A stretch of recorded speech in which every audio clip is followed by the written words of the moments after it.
Nëse PD u mbet sërish zgjedhjet, çfarë do thot kjo për një parti, për këtë parti dhe pastaj për vendin? Abi Lekaj, shkurt qartë. I humbi PD zgjedhjet. Nëse PD me zgjedhjet, do të kemi patjetër një opozit të riformatuar. PD nuk do përfaqësojmë më besimin e njerëzve për të ndryshuar qeverisjen e shumicës njerëzve, të opozitarëve. Pra ata i duan të ndryshojnë qeverinë. Qeverisja nuk do të projektojnë më besimin dhe shpresën e tyre tek Partia Demokratike pas 3 humbjesh. Dhe kjo do të bëjë që opozita pastaj të kërkojnë alternativa tjera opozitare, partitë tjera, dhe nuk e dim se çfarë do ndodh. Besoj që Rama po fitoj këtë mandat, do fitoj edhe një test.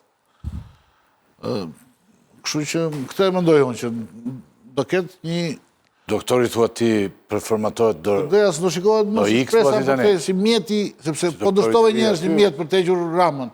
Një herë, 2 herë dhe në tretë, atëherë nuk jemi ti mjeti për të hequr Ramën, do kërkohet një mjet tjetër.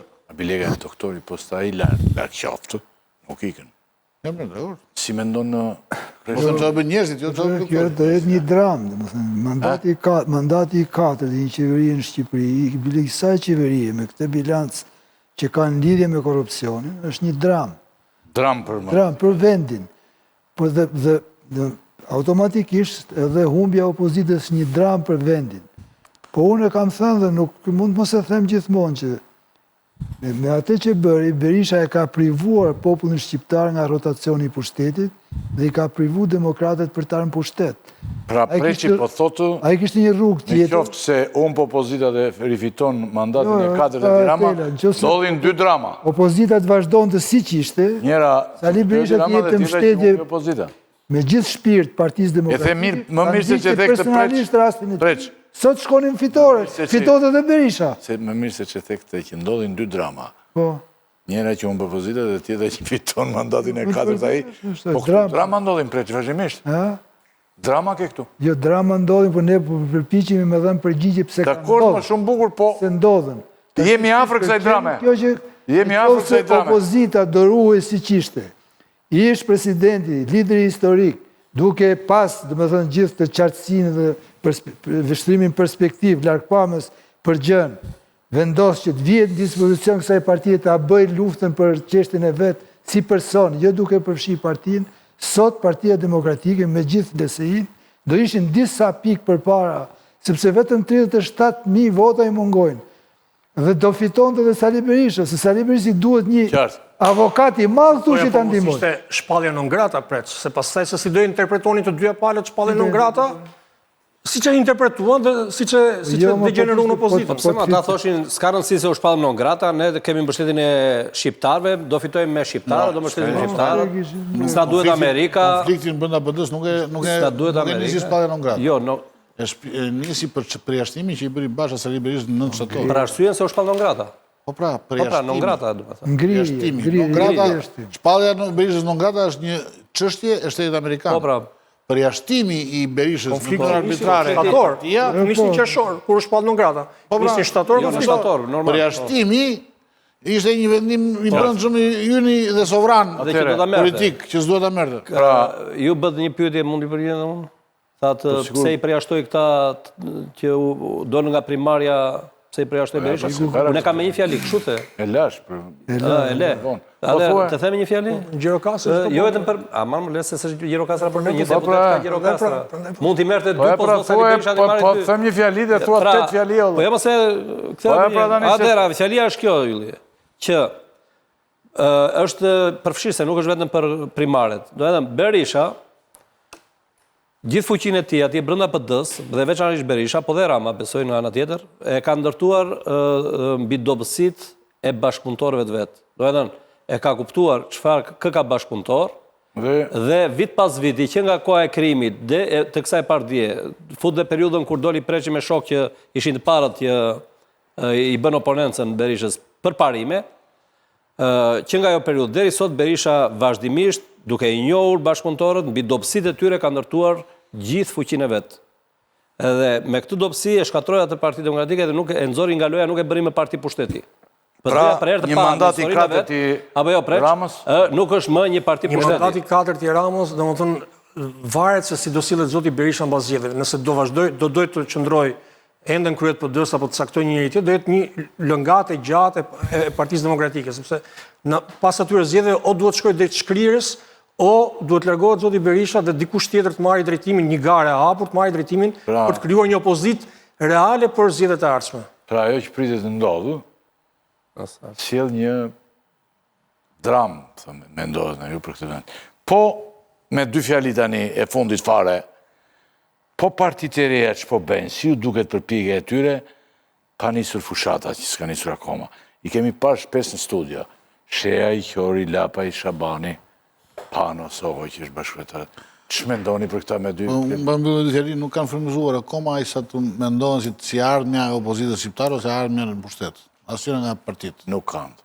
Deri tani asnjëra nga partitë nuk ka frymëzuar akoma. Ndoshta është herët dhe duan moment të rritjes, proces të rritjes.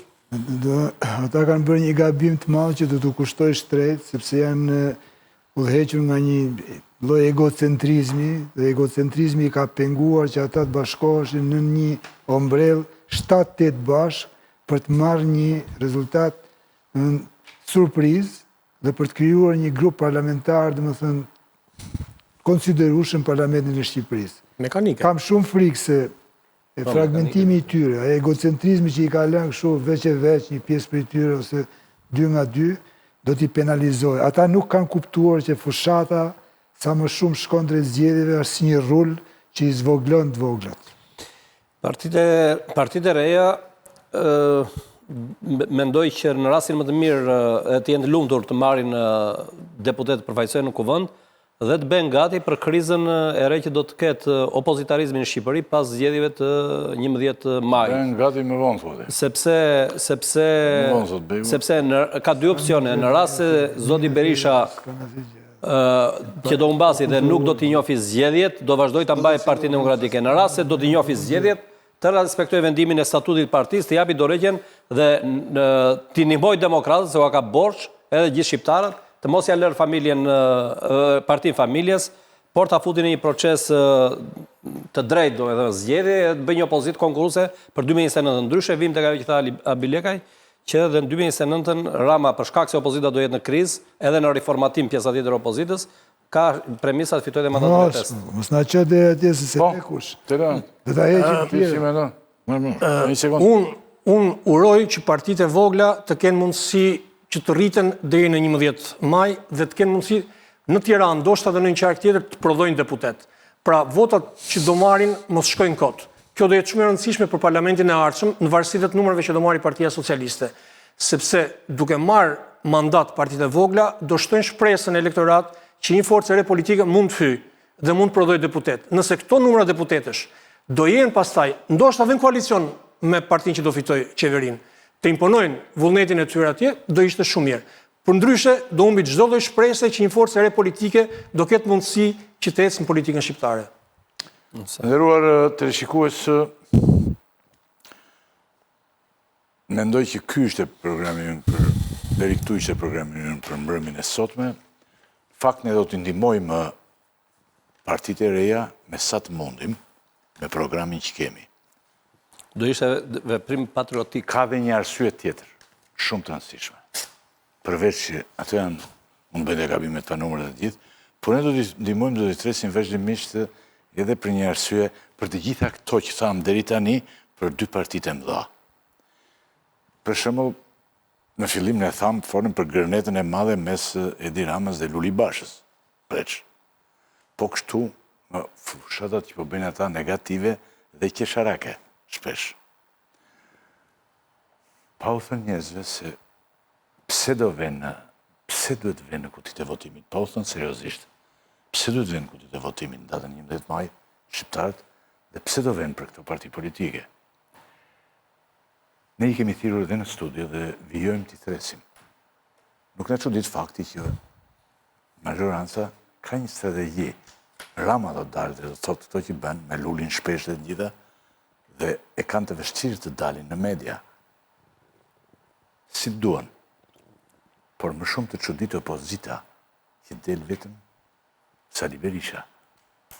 Por edhe në qoftë se këta nuk dalin, që të opozita këtu, ne do të thresim këto partitë e reja preç. Dhe të përpiqemi të ndihmojmë ato sa të mundemi. Sepse Dajra, Timoni, Britmat, dalja e dy njerëzve vetëm, nuk e ndihmon as si fushat elektorale, edhe sikur kjo të bëhet në vendin më demokratik të botës. Edhe në Britani, sikur të bëhet kjo fushat, majnë t'i zbarkojmë dy udhëheqësit më të mëdhenj të vendit tonë, Edi Rama dhe Sali Berisha, edhe sikur aty të bëhet, ajo nuk ka, është një gjë e pranueshme. Pra, ky shkaku që ne do të përpiqem të ndihmojmë këto parti.